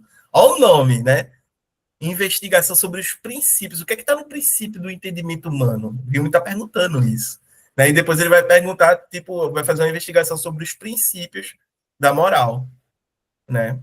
Então ele está perguntando o que é que está no princípio aí de cada um desses fenômenos. E aí depois vai vir um Kant que vai escrever, né, as críticas, né, obviamente é muito respondendo aí esse ceticismo do Hume. Mas o Kant vai dizer que foi o Hume que acordou ele do sono dogmático, que até então, né, o Kant ele era dogmático, mas ele acordou desse sono graças ao ceticismo do Hume. Perfeito? De boa? Perfeito, acordou e voltou a dormir de novo. Exatamente isso que eu digo. Ele acordou, ele, eita porra, tava dormindo, ó. Aí quando ele menos espera, já tá dormindo de novo, sonhando aí, ó. É o Kant. Acordou e voltou a dormir.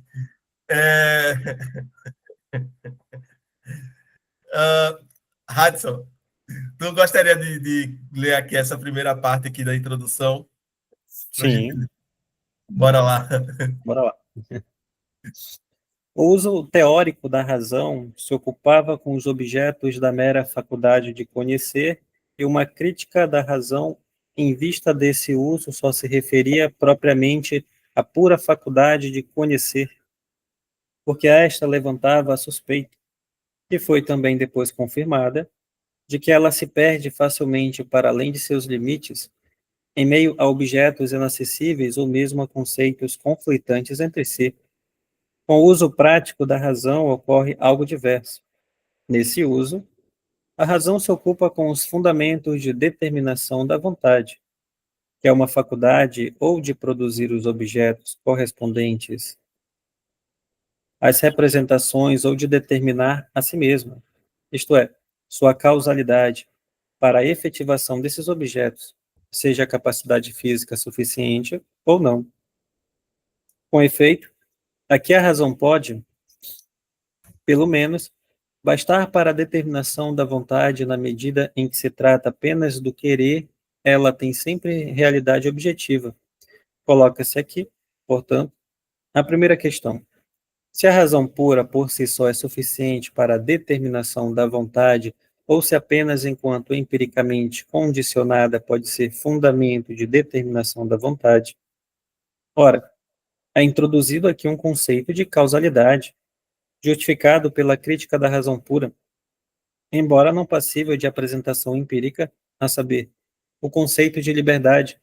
E se nós podemos agora encontrar fundamentos para provar que essa propriedade pertence de fato à vontade humana, e assim também à vontade de todos os seres racionais, então com isso será exposto não apenas que a razão pura pode ser prática, mas que só ela, e não a razão, restringida empiricamente, é incondicionalmente prática. Por conseguinte, nós não teremos de elaborar uma crítica da razão prática pura, mas apenas da razão prática em geral, pois a razão pura, uma vez exposto que existe uma tal razão, não demanda nenhuma crítica. É ela que contém, nela mesma, a norma para a crítica de todo o seu uso. A crítica da razão prática em geral tem, portanto, a incumbência de afastar a razão empiricamente condicionada da presunção de querer fornecer sozinha, exclusivamente, o fundamento de determinação da vontade. O uso da razão pura, se fica estabelecido que existe uma tal razão, é apenas imanente. O uso empiricamente condicionado que se arroga poder absoluto é, ao contrário, transcendente e se expressa mediante imposições e comandos que ultrapassam totalmente seu domínio, o que está em uma relação exatamente inversa do que pôde ser dito sobre a razão pura no uso especulativo. Entretanto, visto que se trata ainda da razão pura, cujo conhecimento se encontra aqui como fundamento para o uso prático, então a divisão de uma crítica da razão prática terá de ser ordenada, em suas linhas gerais, conforme a crítica da razão especulativa. Nós precisaremos ter, portanto, uma doutrina dos elementos e uma doutrina do método da razão prática e, no interior da doutrina dos elementos, enquanto primeira parte, precisaremos ter uma analítica como regra da verdade e uma dialética como apresentação e solução da aparência nos juízos da razão prática. Unicamente a ordem na subdivisão da analítica será, em contrapartida, inversa à ordem na crítica da razão especulativa pura. Pois na presente crítica, começando pelos princípios, iremos para os conceitos e então destes, se for possível, para os sentidos.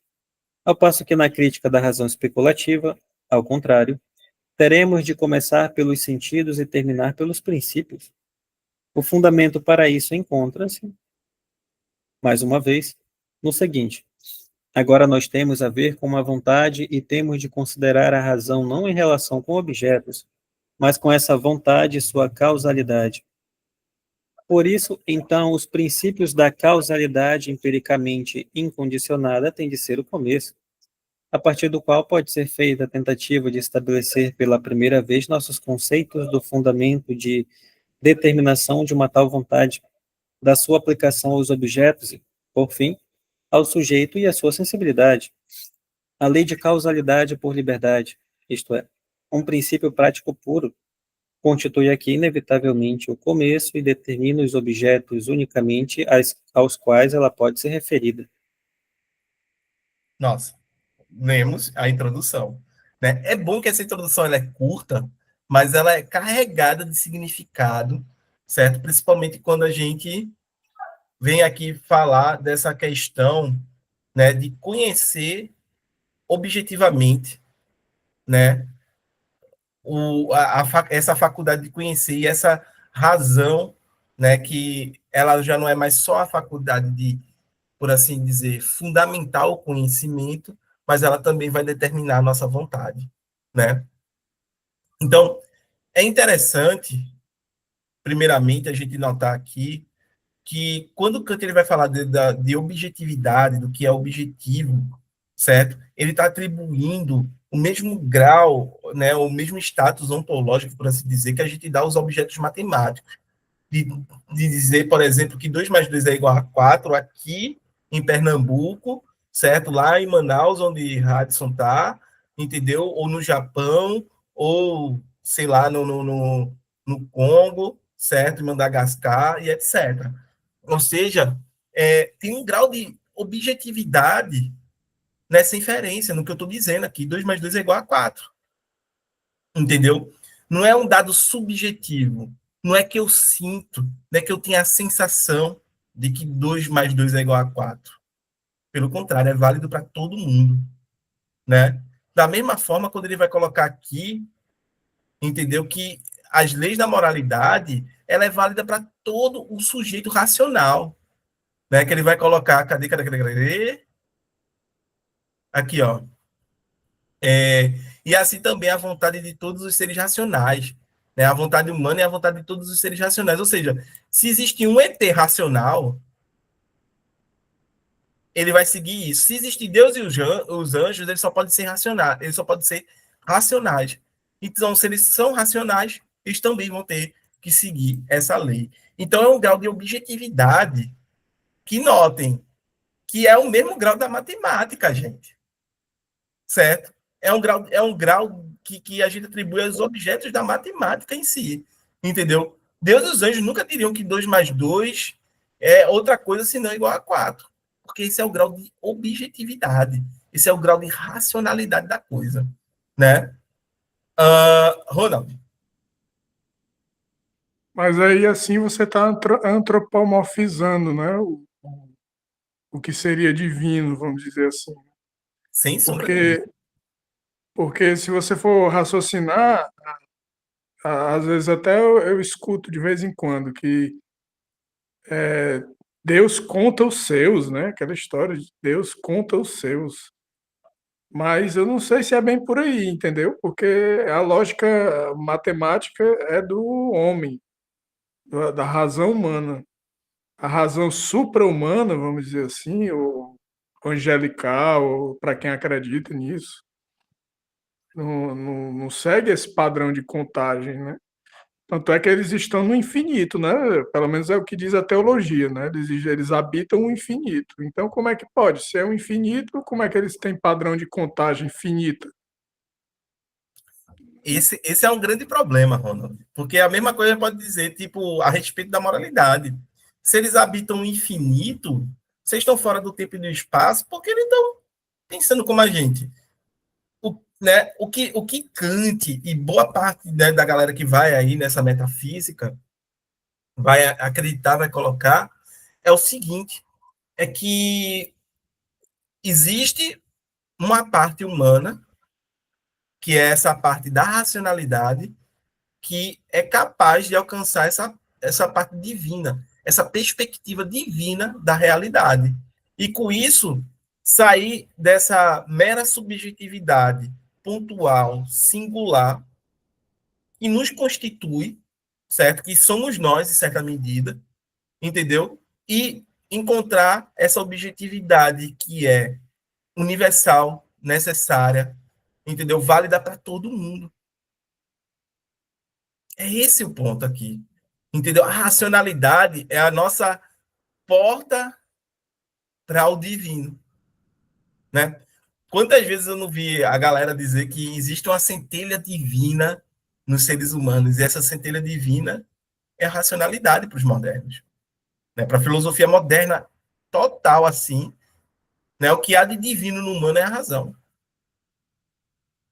Entendeu? É o que permite a gente, enquanto sujeito finito, pensar, né? E conhecer. Esse é o grande problema. Não é só pensar, mas pensar e conhecer o infinito. É complicado, né, cara? Eu entendo completamente, é complicado. Parece que há uma pequena inversão aí, mas eu não estou dizendo que você está errado, não, né? Nem eu que eu estou certo. Só estou olhando numa perspectiva diferente, né? Uhum.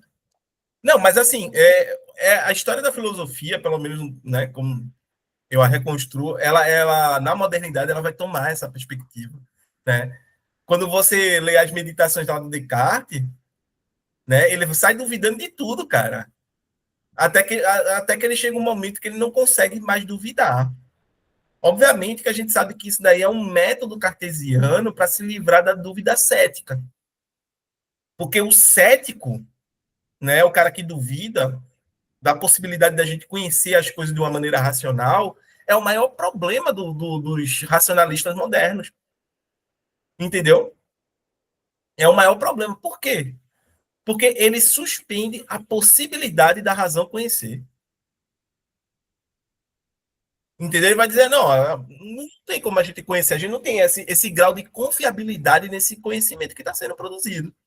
E aí o Descartes, beleza, eu vou duvidar primeiro dos meus sentidos, os meus sentidos de vez em quando me enganam, né? Prova disso aqui, todo mundo aqui já passou pela vergonha de estar no meio da rua e gritar por alguém, né? Fulano, fulano, e aí quando chega perto, era alguém muito parecido, mas não era fulano.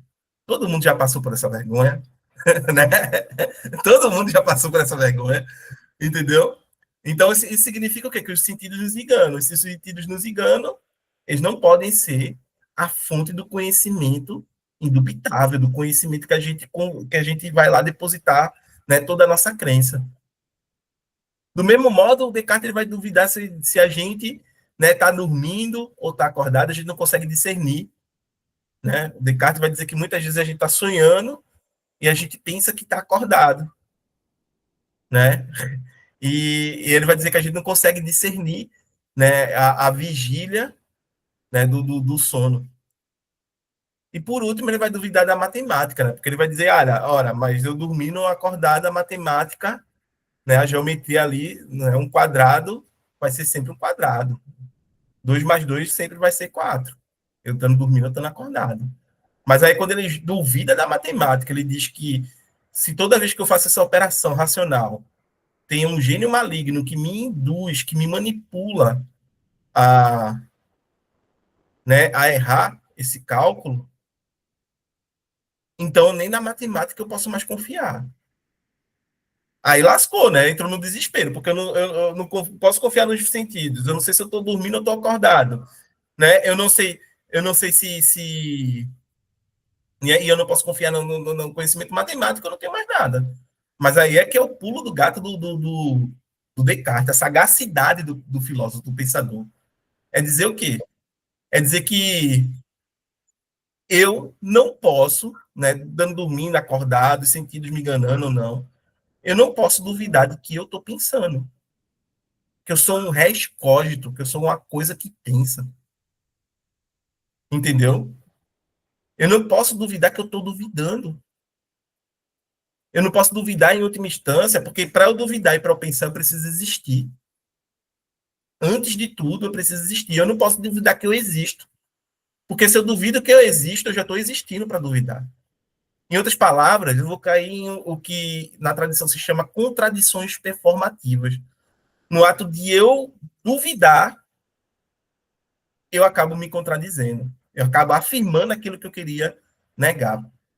E aí o cético, ele se lasca. Porque ele não pode duvidar que existe. Vai, cético, duvida aí que tu existe. Ele não pode. Entendeu? Vai, cético, duvida aí que tu pensa. Ele não pode, porque para ele duvidar que ele pensa, entendeu? Ele tem que pensar. Então, o Descartes, ele armou uma armadilha para o cético e colocou o cético dentro dela. E disso ele trouxe uma forma de conhecimento que ele chama indubitável, que é impossível duvidar. É daí que vem o penso, logo existo. Entendeu? É daí que vem o penso, logo existo. Por quê? Porque eu não consigo duvidar que eu existo. Para eu duvidar que eu existo, antes eu preciso existir. Eu não consigo duvidar que eu penso. Que para eu duvidar que eu penso, antes eu tenho que pensar. Essa é a sacada do Descartes, né? A genialidade dele. Cara, Descartes é muito top, velho. Ele pegou o cético e vem, cético, vem, eu vou te ceder. É Toma. muito top. Os sentidos não funcionam, eu não sei se eu estou dormindo ou estou acordado, a matemática não funciona. Agora aqui, ó, tome. Tu não pode duvidar disso. Nossa, velho. Eu li lá o livro 3 das meditações dele pro mestrado. Meu irmão, ali eu achei muito top, cara. Eu não aprendi, não tinha entendido nada na graduação, né? Mas depois que eu fui ler agora, meu irmão, eu achei muito bom, muito bom. Cara, tem que ter um grupo de Descartes, mano. Não, eu também acho. Se rolar o grupo de Descartes, eu participo. O quê, mano?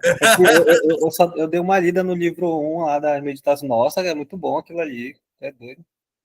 Tem que ter, mano. Tem que ter. Não, e é aí que tá, né? Porque é quando a gente vê a força do argumento mesmo. Sim. A gente não consegue duvidar disso, pô. Como é que eu vou duvidar? É irracional. É irracional você fazer isso. Eu vou duvidar que eu existo. Para tu duvidar que tu existe, tu precisa antes existir, cara. É uma contradição performativa. É incrível o que ele fez ali. É genialidade. Entendeu? Eu acho extraordinário, porque quando você vê que ambos os lados parecem ter uma certa razão, né? Tá um pouco certo no que defende. Né? Tanto os empiristas quanto os racionalistas parecem ter um pouco né, de sentido ali, um pouco de coerência nas posições que defendem. E aí qual é o problema? A gente tem que decidir nisso daí. Né? O Kant está no meio desse problema. O Kant está se arriscando aí no meio dessa briga. Né? Sim. Bem, aí só colocando aqui, voltando a explicar, o Ronald caiu, eu não sei se ele volta, se ele voltar é bom, que a gente continuar o debate. Mas aqui é a seguinte, ó. Por conseguinte, nós não teremos de elaborar uma crítica da razão prática pura, mas apenas da razão prática, em geral, né? Pois a razão pura, uma vez exposta que existe em tal razão, não demanda nenhuma crítica. É ela que contém nela mesma a norma para a crítica de todo o seu uso. É bom a gente entender isso daqui, porque quando ele fala de razão pura, né, aqui, ó, ele está falando razão livre da sensibilidade. Eu não preciso da sensibilidade para poder estabelecer esses princípios. Eu não preciso da sensibilidade, da experiência sensível para estabelecer, né, o que é correto. Aqui, certo? Aí, ó, a crítica da razão prática, deixa eu só ver essa nota de rodapé, 16 aqui. Ah, não é grande não, né? É Hit, Shudon, não sei como ler isso, né? Uma tradução mais literal, acompanhando as metáforas ligadas à arquitetura, o termo Hit, poderia ser traduzido como linha de prumo, ok? Linha de prumo. Cadê, galera? Né? Aqui. A crítica da razão prática, em geral, tem, portanto, a incumbência de afastar a razão empiricamente condicionada de presunção de querer fornecer sozinha, exclusivamente, o fundamento de determinação da vontade. O uso da razão pura, se fica estabelecido que existe uma tal razão, é apenas imanente. O uso empiricamente condicionado que se arroga poder absoluto é, ao contrário, transcendente e se expressa mediante imposições e comandos que ultrapassam totalmente seu domínio, e o que está em uma relação exatamente inversa do que pode ser dito sobre a razão pura. Joamir Cardoso. Nossa, mas aí a gente já está no final. Eu não sei se aceito, não aceito.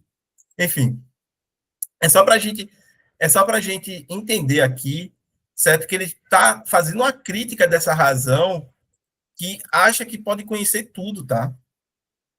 Porque se a gente vê também, vai ter racionalistas como Leibniz que vão falar de Deus, né? Como Deus existe, vai lá formular uma prova da existência de Deus, e no final das contas, né?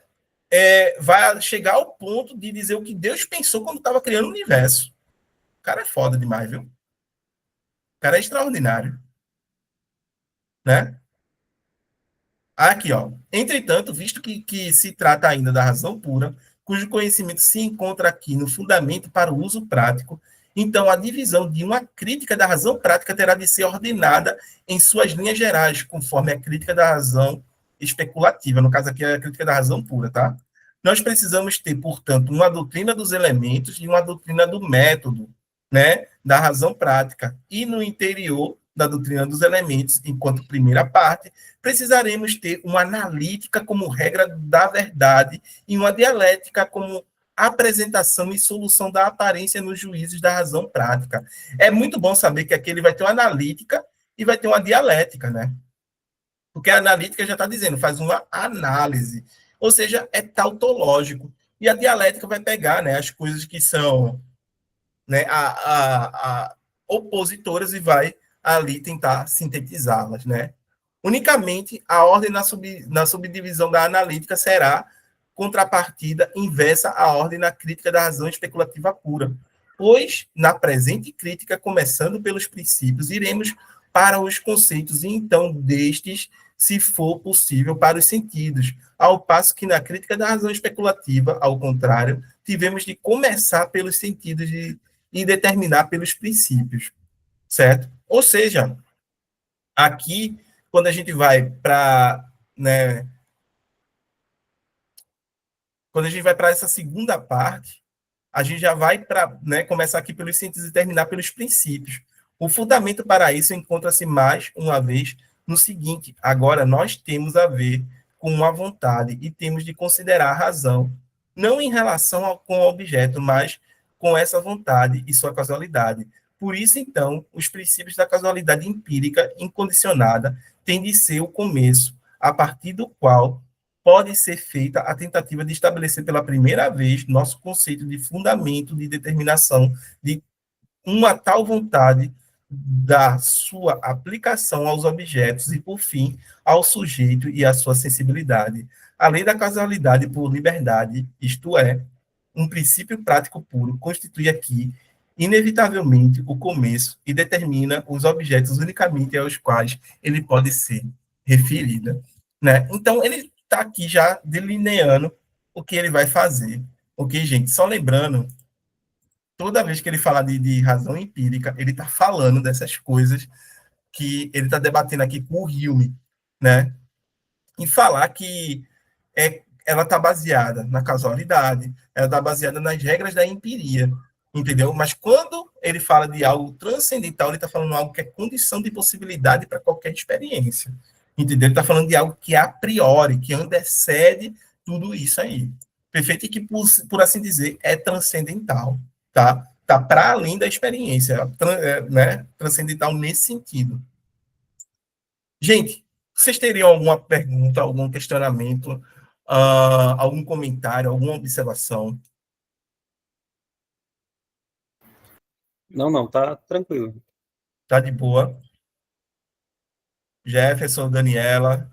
Tá tranquilo também. Foi muito puxado hoje. Não, achei que não. Então eu acredito que seja isso, né? Próximo domingo a gente continua. Vamos para a primeira parte, né? Doutrina dos elementos da razão prática pura. E eu só tenho a agradecer, certo, a presença, a colaboração de todos vocês. Foi, mais uma vez, gratificante para mim. Né? Muito obrigado, Daniela. Espero ter ajudado, certo? Qualquer dúvida é só entrar em contato. Estamos aí, ok? Pretendo, né, sempre ajudar na medida do possível, ok? E fica à vontade para colocar questões, fazer perguntas, certo? Estamos aqui para isso. Jefferson, meu amigo, muito obrigado, entendeu? Outra coisa, vamos viabilizar esse certificado, tá? Já tem grupo produzindo certificado aqui, e eu vou ver se eu consigo colocar um certificado para a gente de 60 horas, já pelos livros que a gente já leu, né? Colocar aqui já um certificado, produzir para vocês. Aí, quando eu conseguir certificado, eu vou pedir as informações de vocês. Eu não sei se eu peço no privado, como é que eu faço, entendeu? Ou peço para vocês me enviarem no privado, né? O nome completo, CPF, essas coisas assim. Já para. Isso vai ajudar ia ajudar as minhas horas que eu fazia. E aí ninguém pode dizer que vocês não participaram, sabe por quê? Porque a gente tá tudo lá no YouTube. Tá tudo lá. Né? Não, mas ele não participou aqui ó, no YouTube, aqui, ó. Já acessa, já pede, aproveita e coloca aqui, né? Coloca aqui para seguir a gente no YouTube. Perfeito, já você pode falar. Não, eu só queria agradecer mesmo pelo estudo de hoje e seguir caminhando nessa tentativa de compreender a crítica à razão prática. É só entender que ele tá indo num âmbito que é transcendental. É como se existisse uma realidade que só é acessada pela razão. Né? Existem objetos reais que só a razão pode acessar. Né? E esses objetos, obviamente, são os princípios que estruturam, né, toda a realidade empírica ou toda a realidade sensível. Certo? Hudson, meu amigo, meu companheiro aí de leituras de batalhas filosóficas. De batalhas filosóficas aqui, que se sente tão contagiado pela filosofia como eu. Né? Sim. Então eu me sinto. Eu só tenho a agradecer aí a presença de vocês. O Ronald também. O Ronald ficou. Né? Hoje ele se contagiou, vocês viram, né? Ele estava falando ali da questão do infinito. Ele, cara, né? E aí agora ele. Daqui a pouco ele chega, deixa ele. Daqui a pouco ele. Tá. Entendeu? Tá animando. Tá animando. Então, só tenho a agradecer, tá, gente? Uma ótima semana para todo mundo. Se cuidem, certo? Até próximo domingo. Curtam aí o finalzinho desse domingo aí, Dia das Crianças. E é isso, cheiro no coração. Até mais, gente. Um abraço. Abraço, até mais, viu? Bom final de semana. Abraço, pessoal. Tchau.